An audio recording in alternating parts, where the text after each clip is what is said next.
Let's just get into the Bitcoin chart, guys. We have Bitcoin at 21,004. What a rip. That is, how many green candles do we have?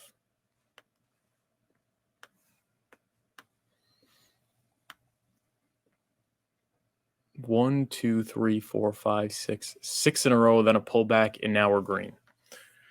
We're at 21,004. Right now, we are actually, I missed this resistance.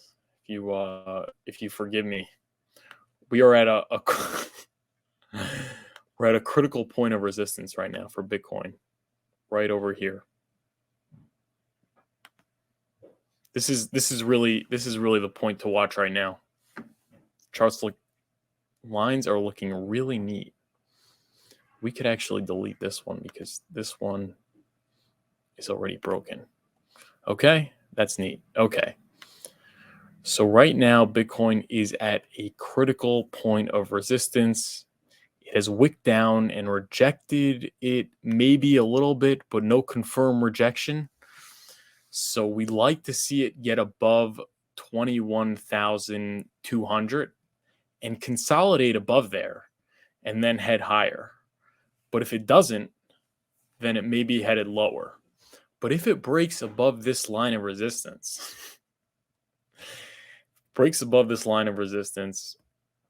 then we are headed to that target of 24,000, 24K Bitcoin. So are we gonna confirm the break and go to 24,000? I wouldn't be surprised. And what is the point where's the point on the chart where if we reach it, then we could confirm Bitcoin has in fact bottomed? This was the capitulation wick right here. What would be that point? Because most people aren't saying bottom yet. I mean, actually, a lot of people are saying that we're going new all-time highs and the bear market's back in, which is insane. But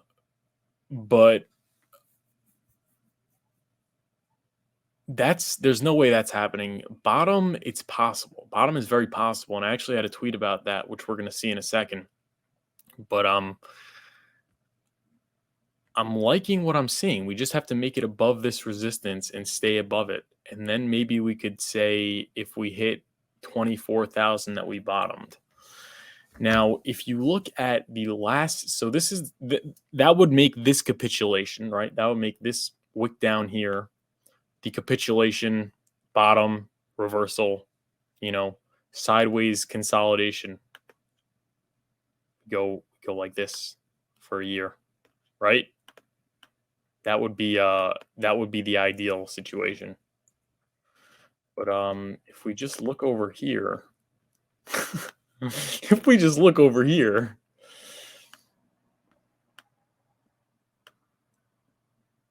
during the last bull market, when we went up to 20,000, this was the capitulation. Now it looks kind of similar, although this is, I think, a little bit longer. So a longer capitulation period. So yeah, this is considerably shorter. Is there like a measuring tool for that? Okay. Whoops.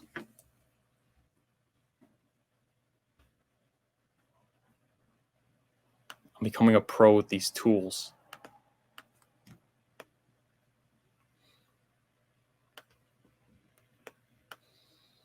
Measure that.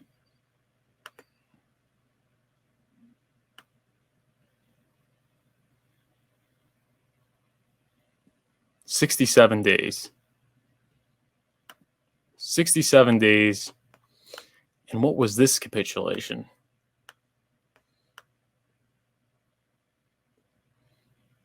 Say till here. That would be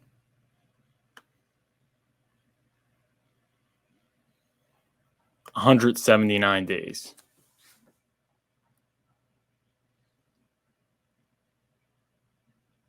And then it like ripped up. And then it came all the way back down and crashed again. So it's really, no, you know what? But this first candle was the bottom. So let's adjust that a little bit. Yeah, okay. 142 days. But you could really say that the bottom was maybe over here.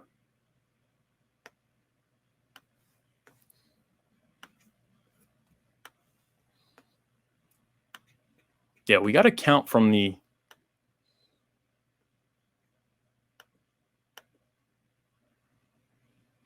Yeah, see, over here, the bottom's already in. And it's just sideways and then fake out to pretty much 14,000, come all the way back down to 3,800. So that same way, we could have it over here. We could go up a little. We could bounce sideways. We could even go up really high. People don't even realize we could go up to $40,000. We could go up to $40,000. We're still in a bear market. We could go up to $50,000 and we're still in a bear market. Why can't we go up to $50,000 and then crash back into the 20s or the early 30s? Probably late 20s, or maybe, even early 20s, even early 20s. We could crash back to like 25,000.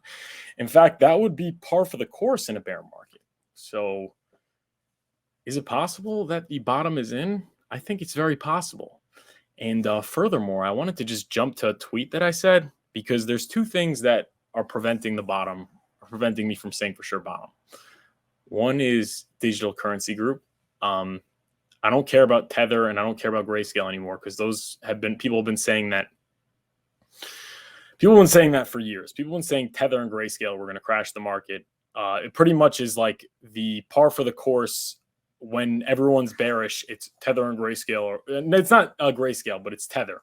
So Tether's basically par for the course. Like when we're at capitulation, everyone says Tether's about to go under. Tether's about to go under. Am I saying it's for sure not going to go under? No, but I don't know. I don't take it seriously anymore. It's a little bit of a China ban Bitcoin in my eyes. Digital currency group, one of the reasons I'm not so worried is because it wasn't so surprising like FTX. Like it's been going on for a while. And I feel like it's in all parties' best interest to, figure it out and make it work, so to speak. Like Gemini doesn't want DCG to go under, and they'll probably work something out. They're very heavily regulated as well. It's not something going on in the Bahamas. So I think perhaps the bottom's in.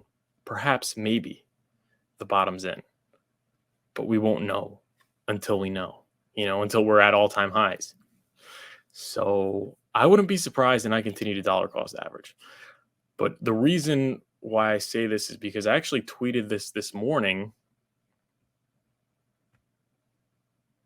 Where is it? Yeah. No, it's not.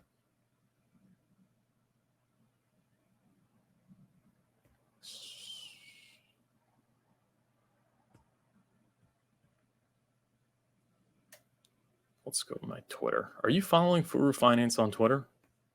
You should be following Furu Finance. You should be giving this live stream a like and a retweet as well. And this tweet I just tweeted.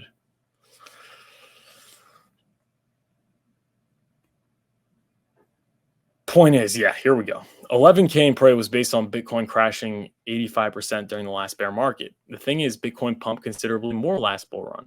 Is it fair to say that since Bitcoin pumped less, perhaps it dumped less, and 15,500 was the bottom? Food for thought. Yeah, is that not fair? Richard Hart, his whole entire basis for 11K is an 85% dip, because in the past, Bitcoin, meaning last bull market, Bitcoin dipped 85%, but it pumped over 100x. So shouldn't the fact that Bitcoin only pumped 17x warrant less of a dip?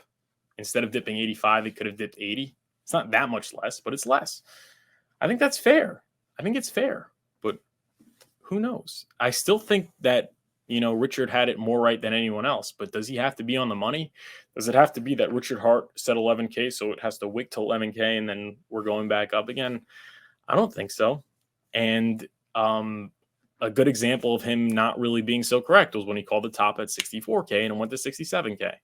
I mean, he likes to say Judas Candle and whatever, but I mean, at the end of the day, he was wrong, technically speaking. He was technically wrong, even though he was more right than everyone else.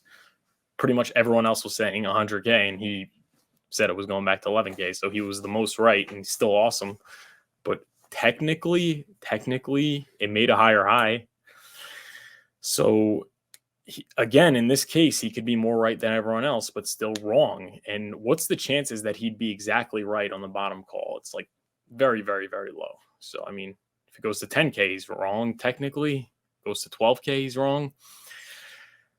15K is not that far from 11K. So I'm thinking it's very possible that the Bitcoin bear market, not the Bitcoin bear market, the Bitcoin bear market is still here for another year, folks. Don't get that wrong. Like, we're still going to have these fake outs, and regardless of whether we bottom or not, we're still going to have these massive pumps, even up to, 40, 50,000, and then, complete slaughter liquidation candles.